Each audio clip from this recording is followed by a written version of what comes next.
Hey everyone, so we've got a few tips about using a camera and shooting. This is specifically advice for if you have a camera, because if you're shooting on a mobile phone, which a lot of people do nowadays, and we do recommend a lot of these settings are covered automatically by your phone's kind of internal mechanism. This is both a good thing and a bad thing. It means you don't have to worry about it, but it does mean that you don't have control over kind of more niche specific details of your shoot.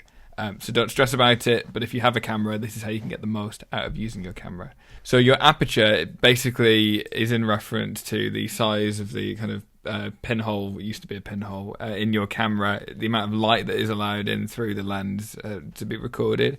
So the lower your aperture, or f-stop as it's sometimes called, the wider the hole, so it lets more light in. So make sure you've got a low number so you've got enough light in to actually capture your image properly so that we can see what's going on in your picture.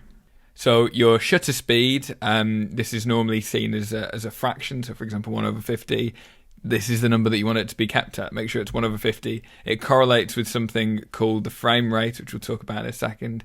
Make sure that your shutter speed's at 1/50 because it means that the image will basically look right. Otherwise, it will look quite stuttery if something's filmed in the wrong shutter speed. So basically, just keep it at 1/50. There's all sorts of things you can change about this if you're doing more complex shoots, but for the purposes of this recording, 1/50 is just fine.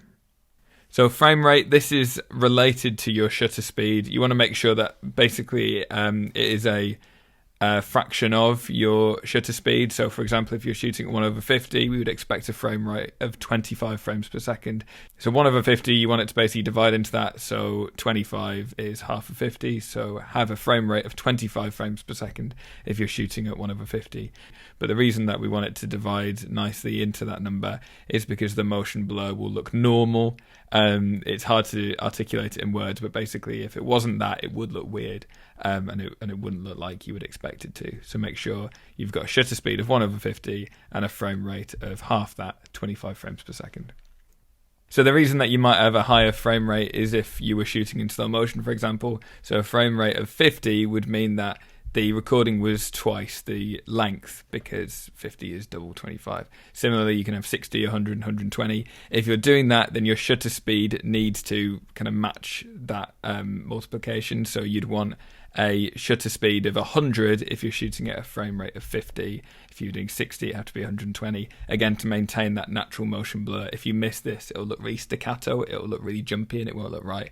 And we don't want that in the film because it would look bad.